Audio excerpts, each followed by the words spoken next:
Hey guys, welcome back to the episode 2 of the Aviation Surf podcast. My name is Junaid, and today we're going to be having a podcast with Mr. Dhruv, who's going to be a cadet pilot at the Alpha Aviation Academy in the United Arab Emirates. Please make sure you leave a like and subscribe to the podcast, and make sure you watch the whole podcast till the end. Like I said earlier, like modular structure and integrated structure.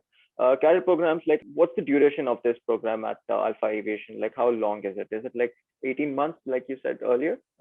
Not okay. It's like I would say it depends because the time scale right now is variable because of the entire Corona situation. And any flying school, they will give you a good timetable of saying like approximately 18 to a max of 24 months, but that's Okay. always changing depending on the weather, availability of aircrafts and instructors. Always changes.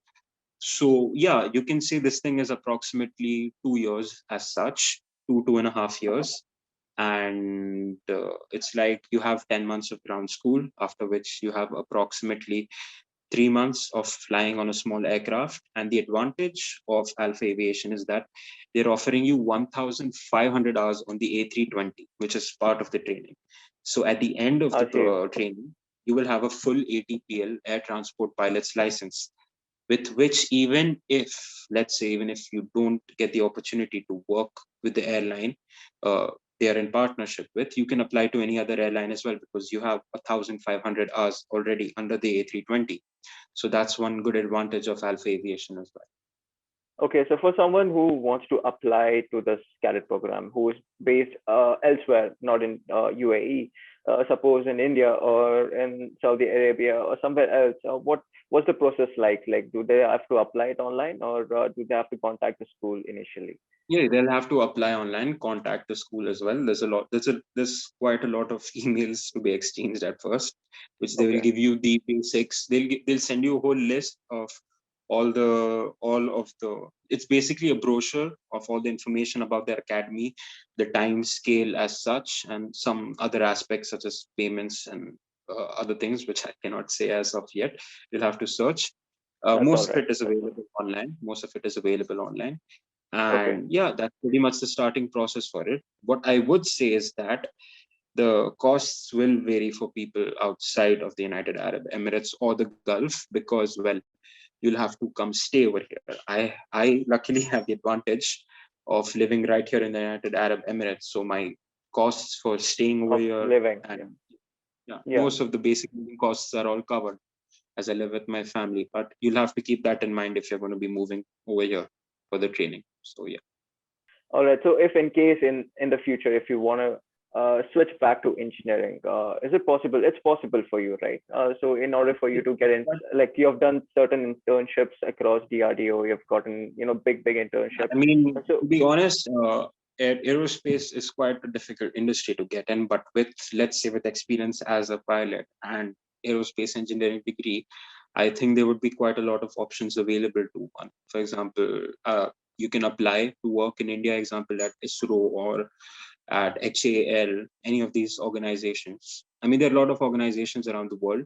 Most people prefer to hire people from their own country because of the security risks which are related to aviation. There's a reason it's there. So I would say if you're an Indian student, you would most probably have to work in India. And even if, when it comes to flying, if let's say right now you've just finished your 12th grade, then I would recommend, if you want to fly outside, I would recommend that you do your engineering or your degree from outside as well if you want to fly outside, or do any program, whatever you're doing, do it outside. So you have some years over there working in that country, which would allow you to get a better visa to work in airlines in that country as well. Yeah. that's a very good point, Dhruv. That's Yeah. actually a very good point. Do these companies prefer these aerospace graduates having an engineering background and a pilot's degree together? Do they prefer them, or they have these kind of selection It's process just that's an going on? added it's just an added benefit. It's just an I added see. benefit. I More, see. but in airlines as well, if you have an aerospace, I mean, come on. I mean, it's going to be a good advantage. You're having I an see. aerospace engineering degree, so you have quite a good amount of knowledge regarding aviation, regarding aircraft as such, the way they operate, the way they work, various aspects about it. I will say this thing though, don't get overconfident about that. because I have already started studying about some of the aspects regarding flight training and what I'm going to be getting ahead, because there are going to be 14 ATPL subjects, which, despite having an engineering degree in aerospace, I must say it is quite complicated. It's quite hard. This program, it's not for a person who gets bored easily or has a lot of time on his hand, because this is going to consume every single thing. It is quite complicated, time consuming, and there's just so much to learn, because the entire training, despite being around, let's say maximum basic training is for around 10 to 12 months, the ground training Okay. as such. Okay. That 10 to 12 months is going to be the most intensive few months of your life, because you're basically learning in ground school about aviation, about aircraft, about weather, about laws, various things which you have to keep in mind. And this is Okay. like a 2-year course, which is compressed into just around one. So it's quite hard to get all of that done in one point. So keep that in mind as well. It's not as easy as one suspects. So before we get involved into what the training is, like what the courses, the subjects, and the amount of subjects Sure. you have to study, what ratings do you get? And the training, does it take place in the UAE itself, or they fly you outside, like in the US or somewhere else? As of now, with the information I have, the entire training is in the United Arab Emirates, the ground school, the training on a small aircraft, the Cessna, and then later on training with Air Arabia as well. It's all in the United Arab Emirates. So the PPL, your CPL, your instrument rating, everything just takes place inside the It's this United is, yeah, Arab yeah. Emirates. Yeah, All right. this program is quite different from what a CPL and a PPL is. This is an MPL, a multi-pilot's license, in which the whole point of an MPL is that you are directly moving on to the larger aircraft. You're not spending so much time on small aircraft as such. In CPL, you're going to be doing basically a single engine aircraft, then a multi-engine aircraft that's Yeah. smaller, general aviation, and then you're going to be moving onto a larger aircraft, depending on which type rating you take, A320, A380, whatsoever. But the best part about this is, if you're going to be a jet line, if you're going to be a jet pilot as such, and most of your career is going to be spent in a jet, the advantage of taking MPL is that you will get more experience in a jet rather than spending some time in general aviation and then jumping onto the big aircraft. You're getting that direct Yeah. experience in the project. So that's a Basically plus as well. direct link. Yeah, the direct link towards the jet time you'll Yeah. get. All right. Yeah, but that's not to say that you won't be getting any experience into the small aircraft. You will be getting experience on this. It's just that more priority is based on the large aircraft. Yeah. All right. Okay. So the difference between modular, integrated, and this MPL program is it's this MPL program is entirely based on your future of becoming a first officer of A320. Whereas the modular and integrated programs, they are you've got to go inside general aviation. You have got to get those hours, and then you've got to apply. And this the whole process is just like a shortcut towards the left hand seat of Yeah, I'm not saying A320. that I'm not saying that the other ones are harder and you should not go for them. I'm just saying it's a different path. That's it. It's all of these are different paths to the cockpit. Integrated is just that you have more options available, because at the end of MPL you will be with one specific airline. In integrated, what will happen is that you have the options. Matlab, you're getting both the basic engineering degree and sorry, not engineering, the basic CPL degree Okay. and your type rating, after which you have the option to apply to airlines. And the type rating which you get will be according to those airlines. For example, if your future, you're looking forward to work at, let's say, Fly Dubai, or let's say Ryanair. Okay. Both of these airlines, which specifically operate the Boeing 737. So your Okay. type rating will have to be a Boeing 737 type rating. So you have to look at these things. You have more options available. That's another good thing about the integrated program as well. And modular, you get to do it at your own pace. Let's say if you have another job, if you are an older student and you have some other responsibilities, so you can do it side by side and it lets you do it at your own pace. I see. So modular is entirely based on yourself, and this integrated Yeah. program is it's a coursework. That's what it is. Yeah. All right. All right. So this cadet program at Alpha Aviation, what license do they provide you? The license, in the sense, like, is it based on the JACA license, or it's an ESA part? The license is a UAE. It's a GCA, basically the Gulf. That is the entire Gulf countries which are there. You're getting a GCA license of Okay. an ATP license. That is the Air Transport Pilot's license. This license is what you get after getting approximately 1,500 hours. After which Okay. you're getting an ATPL. And doesn't matter which path you take. Let's say if you take an integrated, you're getting a CPL license and you're getting your type rating. Now, after this, you're going to be flying aircraft, let's say for some airline. You won't have an ATPL. You won't have the option of becoming a commander of the aircraft. You'll be just the first officer, and you will Okay. be flying until you get 1,500 hours. After which you will be granted an ATPL by the organization in charge. After which you can apply to be a commander. It's not that you will become one, but you have that option of being the captain of an aircraft, which cannot be granted if you do not have an ATPL. Over here, the thing is, at the entirety, at the end of the training, you're getting an ATPL. So that's a good point as well. I see. So this ATPL license, it is one of the highest license you can get as a pilot, right? Yes, if you want to fly commercially, yes, as the name Okay. indicates, air transport. So because Okay. all of these are like, even CPL is basically commercial pilot's license to fly commercial aircraft. The only difference Okay. is you cannot be a commander of that aircraft which you will be flying. You can only be a first officer. Okay. So this cadet program, how flexible is it? In if in case like you're an Indian, so you want to go back to India and actually start working, if in case, so can you convert those hours back to the DGCA, or you have to go through the Yes, process yes, of yes, you conversion? can do that. You can. I mean, around the world, anywhere, doesn't matter where you Okay. get your license. You can always convert it to another license, depending if the license is of an ICAO country. Now, ICAO, if you know, is the International Civil Aviation Organization, and if Okay. your entire training is according to ICAO standards, then you can always change it to another country's license. I can. It's a process. I won't say it's not easy to just change the license. It's a process, but it's definitely not impossible. I mean, I've heard a lot of people have converted their licenses. For example, myself, if I was to go through the L3 path, if I was going to stay with L3 flight school, then I would be Okay. getting my CPL. Then after which I would be getting my type rating, which I would come back to India, convert Okay. it, and then apply for jobs within India. So I that would be the see. entire. I see. So even certain countries have their own exams, their own conversion process. So it is based You have to give irrespective of the some country. examination process. Yeah. Yeah. So it's a lengthy process. That's what aviation is.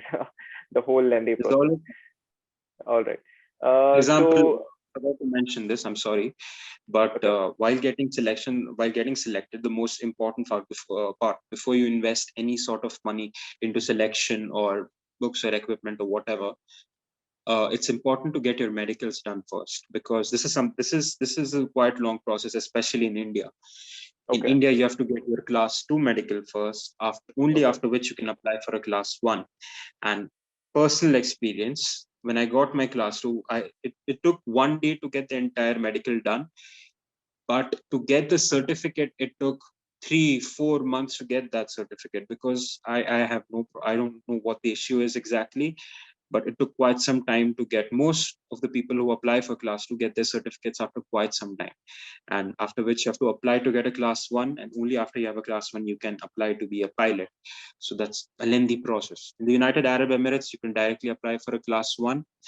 So that's a good point as well. If you can get a direct class 1 in your country, then go for it. That's a good point.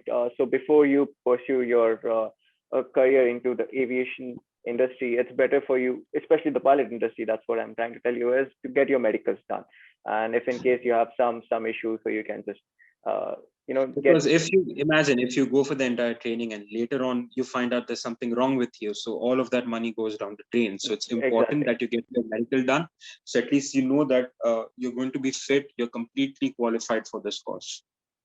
I see. So was it a requirement for you Doesn't to? matter wherever you go, any training organization is going to want a class 1 medical certificate of the country that it operates in. For example, if you are, let's say your training is in Australia, you need an Australian class 1 medical certificate before flying. Doesn't matter wherever you need a class 1. It's important. I see. So before you get inside, or just get your medicals done beforehand. Yes, All that's right. quite.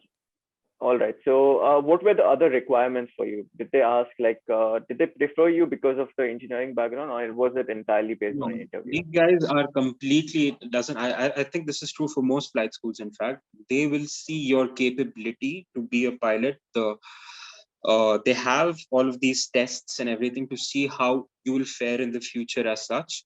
So it's important to always be on track, learn about the aviation industry. Obviously, there are going to be questions regarding that, how much you have knowledge about what's going on about aircraft as such. It doesn't matter if you're a 12th grade pass out or an engineering pass out. They will always ask you questions according to your level. They are not discriminating based on your level of education. If you're a 12th graduate from science, you have good scores and you can completely pass their selection processes, then you can be a pilot. It's I just see. that in the future, when you work for airlines, from what I'm reading these days, most airlines prefer their captains or people, whoever working in the main flight deck, to have a college degree. So I would say get that done. Not only for that, but also for the added benefit of having a good backup. I see. So, what about the Indian carriers, like the Indigo, SpiceJet? Do they have a requirement of bachelor's degree, right, for their pilots and first officers? I don't remember. I'm sorry, I don't remember that, but I don't think so. All That's right. the thing, because from when I had applied, 12th grade was enough to get in. But I will say Okay. this a lot. For example, let's take some quite famous pilots, Indian pilots, Gaurav Taneja, the Flying Yes. Beast, The or the Going one Boy and itself. only, Going Boy, the one and yeah, only. Yeah. Going Boy, yeah. After 12th Yeah. grade, he got into Okay. flying immediately after 12th grade. But whereas Gaurav Taneja is a graduate from IIT Kanpur, so Okay. it depends on how good knowledge, what your subject knowledge is, how good you are with aviation. That's all that takes you to get selected. You don't have to have an advanced degree. It's just an added benefit, And and I added would benefit, recommend. exactly.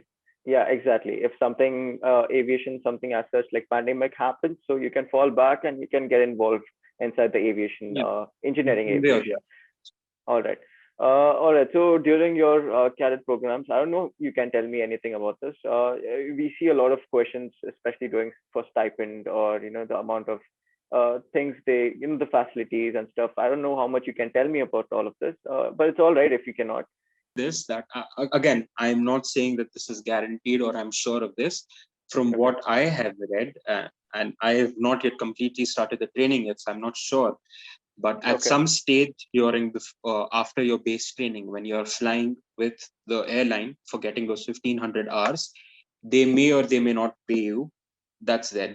I've heard that they get paid. Most pilots get paid for that portion of the training a little bit. They do get paid some stipend. I'm not sure how much it is, because yeah, Okay. but yeah, most places do give you a stipend. In Indigo, in fact, they did give a stipend for the entire training as such, I think, and living costs were covered or something. So a lot of training institutes around the world will cover some costs or give some sort of stipend, but most do not. Okay, so let me just sum it up. Your entire MPL program. So you're getting 1500 hours. You're getting an Yeah. MPL license, and you're getting an A320 type rating as well. Am I right? Yes. Yeah. All right. So this is everything is included in the package. And do you have to pay the entire duration? I don't know if you can tell me about this, about the entire program all at once, or you have certain installments you have to pay. It's depend. You can either pay it at in one time immediately. You can pay the entire cost in one go, or you can pay it in installments.